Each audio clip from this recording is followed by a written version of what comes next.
언제 제일 영어 공부하고 싶어 하냐면 돌아오는 비행기에서 인천공항에 도착했을 때 정말 혁신적인 제품이 있어요. 2분 30초면 됩니다. 야, 너도 할 수 있어.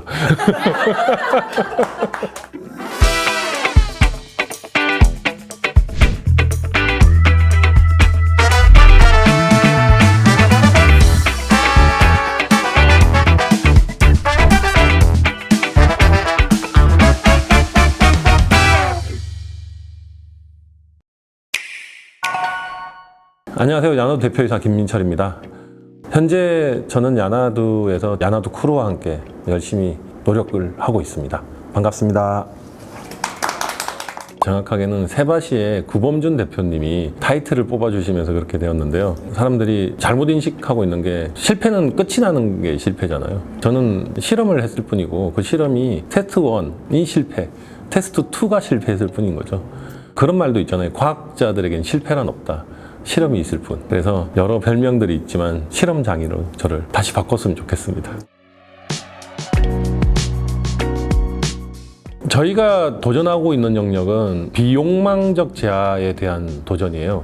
이게 무슨 얘기냐면 욕망이라는 건 자고 일어나면 없어지는 게 아니라 계속 있는 거예요. 내가 오늘 배가 안 고프다고 해서 내일 배가 안 고플 확률은 0%죠. 내가 오늘 잠이 안 온다고 해서 내일 잠이 안 올 확률은 0%예요. 뭐 운동은 어떨까요? 공부는 어떨까요? 이게 사회적 필요에 의해서 하는 것들인데요. 사회적 필요성에 의해서 하는 것들은 대부분이 참고 이겨내야 되는 대상이고요. 욕망과 관련된 것들은 그냥 가만히 있어도 나오는 것들이에요. 잠, 식욕, 뭐 이런 것들. 그래서 가만히 보시면 대부분이 욕망 제아를 중심으로 혁신을 했어요. 그래서 이걸 보통 기다무라고 불러요. 기다리면 무료. 카카오 페이지에서 바로 내가 웹툰 안 보고 싶으면 일주일 기다리면 돼요. 기다리면 무료죠. 근데 저희는 기다리면 무료를 할 수가 없어요. 왜냐면 기다리면 안 해요. 그래서 저희는 끝다무예요. 끝까지 다 하면 무료. 사회적 필요성에 의해서 내가 이겨내야 되는 대상을 저희가 도와드려서 그것을 끝까지 해낼 수 있게끔 도와드리고 싶은 그런 영역이에요. 스스로 해내는 사람들이 있어요. 인류의 3.2%. 여러 논문들이 있지만 독일 논문의 3.2% 정도로 나오는데 실제 저희 학습 데이터를 봐도 한 3.2에서 3.5 사이인 것 같아요. 가만히 하시는 분들. 셀프 모티베이션이죠. 근본적으로 셀프 모티베이션이 되시는 분들은 그렇게 하시는 것 같아요. 그리고 한 완강률은 7에서 8% 정도밖에 안 돼요. 10명 중에 9명은 하다가 포기한다는 거죠. 근데 또 역으로는 10명 중에 1명이 끝까지 하기 때문에 그분들이 성공하는 거예요. 그리고 저희는 그래서 25%까지 끌어올리는 게 목표죠. 회사의 철학이라고 하죠. 저희 회사의 제일 윗단은 인류의 잠재력을 깨운다예요. 누구에게나 잠재력은 있는데 그 인류의 잠재력을 어떻게 깨워낼 것이냐에 대한 질문을 하는 팀이고 저희 내부에 동기부여연구소가 있었어요. 동기부여연구소에서 확인해 본 결과 107가지 동기부여 요소가 있어요. 근데 그 107가지 중에 저희가 3가지로 압축을 한 게 첫 번째는 보상이 이루어져야 돼요. 보상 중에도 즉시 보상.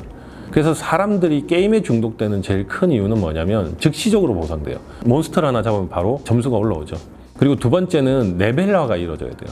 쉽게는 뭐 태권도 생각하시면 될 것 같아요. 하얀 띠, 노란 띠 뭐 이런 형태로 내가 성장하고 있다라는 나 자신에 대한 믿음을 만들어주는 것. 그 다음에 세 번째는 커뮤니티를 구축을 해줘야 돼요. 그 커뮤니티 안에서는 저 사람이 하니까 나도 할래. 말 그대로 나도 할 수 있어. 뭐 이런 개념이겠죠.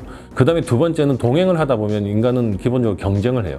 왜냐하면 같은 시간을 투입했으면 내가 더 효율성 있기를 원하는 게 인간의 본능이거든요. 그래서 커뮤니티를 만들어줘서 처음에는 동행을 시키고요. 어느 정도 습관화가 되면 경쟁으로 넘어갈 수 있게끔 랭킹을 제시해드리는 그런 구조로 만들어져 있다고 생각해 주시면 될 것 같아요. 그리고 그것을 영어 쪽에 투입해 봤을 때 확연하게 결과가 나왔고요. 그걸 또 운동으로 투입했더니 운동은 더 큰 결과가 나오더라고요. 그래서 지금 저희는 인류의 잠재력 중에 공부와 그리고 운동 이 양쪽으로 지금 도전을 하고 있는 팀이라고 봐주시면 될 것 같아요. 제 첫 사업 아이템입니다. 기운의 역작인데 그때 당시는 진짜 힘들다는 생각은 안 했어요. 그냥 재밌었어요. 지금은 다시 보면 좀 슬퍼요. 지금 다시 봐도 정말 잘 만들었거든요. 15년 전 건데 감성적으로 되게 잘 만들어졌어요. 여기 핵심이 뭐였냐면 선수들 이야기보다 관중들 이야기가 훨씬 더 많거든요. 어떻게 보면 요즘 이야기들이죠. 요즘에 뭐 유튜브나 인스타그램 다 자기들 얘기하잖아요. 지금 생각해보면 충분히 성공할 수 있지 않았을까라고 생각이 드는데 좀 빨랐죠. 제일 처음이 창간 하고 싶어요 호였고 창간 제발 하게 해주세요 뭐 뭐 그런 식으로 적혀 있었고요. 펜과 선수와 경기가 다 한 군데 어울리는 그런 신문이었고요. 지금으로 따지면 이렇게 한 장의 종이로 담는 것보다 오히려 이렇게 디지털로 해서 인스타나 뭐 유튜브나 이런 데 담았으면 훨씬 더 파괴력이 있지 않았을까라는 생각을 하는 그런 신문입니다. 이게 결국은 제 사업의 시작이거든요. 이걸 하고 실패하고 난 다음에 여기에서 이제 응원하시는 분들이 보면 막 뭘 하잖아요. 봉다리도 쓰고 계시고.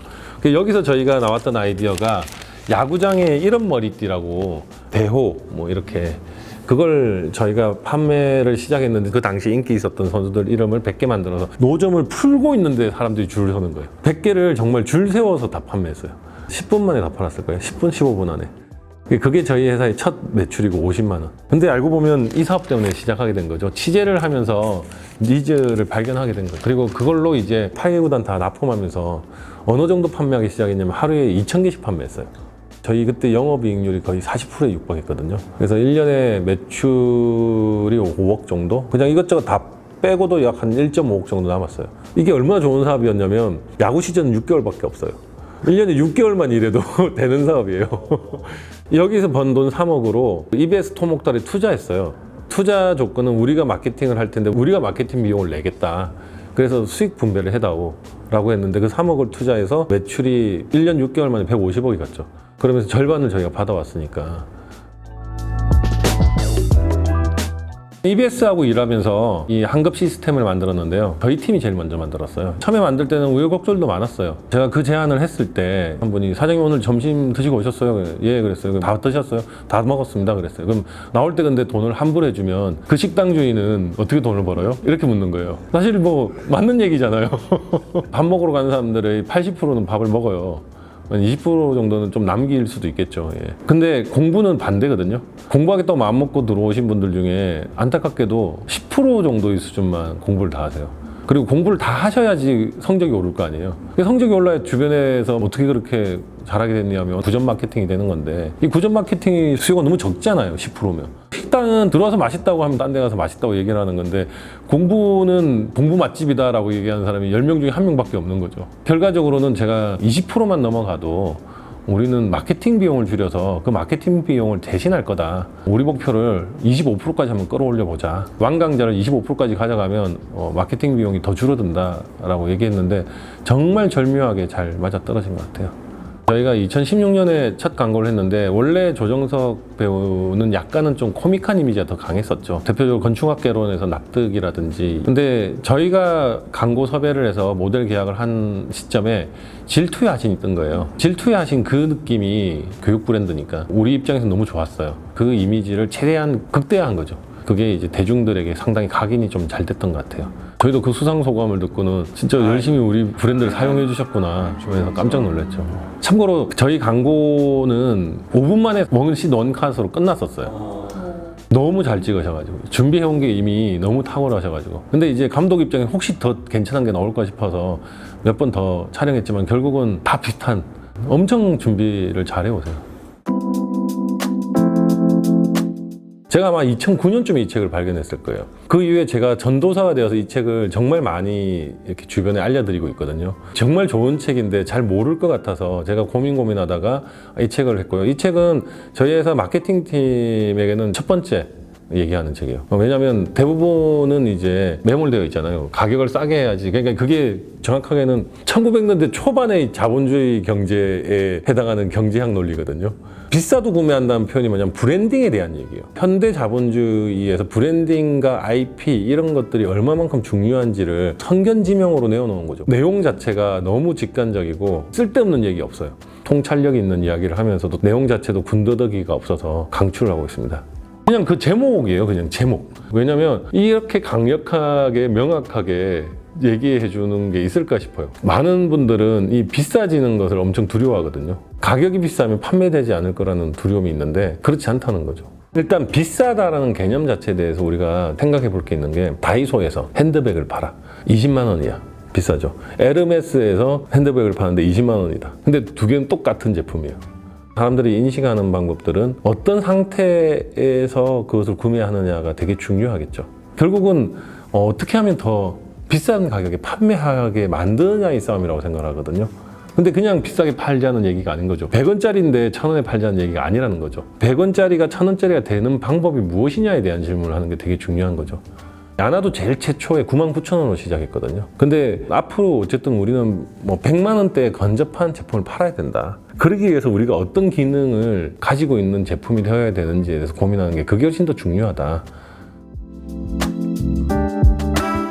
그냥 무식했던 것 같아요. 좋아하는 걸 해야 된다는 철학이 있었어요. 그래서 처음엔 광고 좋아했으니까 광고 대행사 있었던 거고요. 그러다가 너무 힘드니까 대기업에 이제 경력직으로 이직했던 거고, 또 대기업에 있다 보니 너무 무료하니까 빡세게 일하고 싶어서 갔고요. 갔는데 또 너무 힘드니까 힘든데 돈이라도 좀 잘 벌고 싶어서 창업한 거고요. 큰 원대한 꿈이나 큰 계획이 있었던 건 아니고요. 그냥 매번 최선을 다했던 게 제일 큰 저의 형태였던 것 같아요. 예전에 저를 한번 떠올려 봤어요. 나를 여기까지 끌고 온 건 도대체 뭘까? 목표의식, 꿈, 재미있어 하는 것, 여러 가지로 저를 생각해 봤는데 그냥 체력인 것 같아요. 10대 때부터 운동 좋아해서 20대 중반쯤에 제가 철인 3종 경기도 완주했었고요. 준비 없이 그냥 마라톤 완주도 할 정도였어요. 왜냐하면 평소 때 운동을 엄청 많이 했어요. 지금은 몸뚱아리가 돼버렸지만 그때만 해도 정말 몸이 괜찮았어요. 그러면서 그 체력으로 이제 창업하고 어떤 식으로 일을 하더라도 할 수 있는 내구성이 생긴 것 같아요. 익숙해서 그런 것 같아요. 어떻게 보면 되게 일상적이었던 것 같아요. 저는 이 사회에서 만든 제도 안에서 뭐 끊임없이 실패자였으니까 내 인생에 도전을 했는데 실패하는 게 뭐 대단한 이벤트가 아니에요. 극복해야 되는 에너지가 존재하진 않았어요. 일상이었으니까요. 실패라고 인식하는 순간에 사실 사람은 너무 절망감이잖아요. 근데 저는 뭐 그게 일상화되어 있어서 실패란 단어 자체를 살면서 인식하지 않았던 것 같아요. 그냥 실험이라고 생각했던 것 같아요. 해낼 수 있는 걸 해내는 것에 좀 더 집중했던 것 같아요. 별로 승부욕 없었고, 보통 저를 표현할 때 초식동물이다.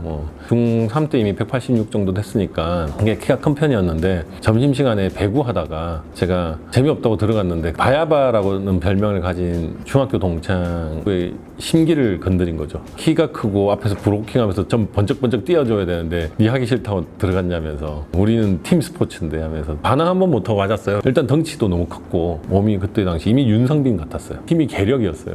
저는 뭐 키가 컸지 그냥 사슴 같은 존재였고요. 뭐 안 믿어지시겠지만 맞고 난 다음에 이제 집에 갔는데 너무 슬픈 거예요. 침대에 눈을 파묻고 막 울다가 이대로는 안 되겠는 거예요. 분한 거죠. 그래서 파구표패기를 했어요. 근데 한 3개쯤 하면서 또 울었어요. 너무 힘들어서 3개를 못 하는 거예요. 나는 왜 이렇게 힘이 없어 하면서. 그랬는데 한 1년쯤 지난 다음에 그 친구랑 너무나도 절친한 친구가 됐어요. 지금 성인인데도 뭐 당연히 자주 만나고요. 제가 한번 굉장히 좀 반성했던 계기가 한 번 있어요. 작년에 제가 군부대 강연을 조금 많이 다녔어요. 사단장님이랑 대화를 나누는데 제가 그 질문을 했어요. 요즘 MZ분들 군부대 들어오면 힘들지 않냐. 사실 내심 제가 좀 동의받고 싶었던 거죠. 저도 이제 경영하다 보면 좀 힘들잖아요. 동의받고 싶어서 얘기했는데 이렇게 얘기하는 거예요.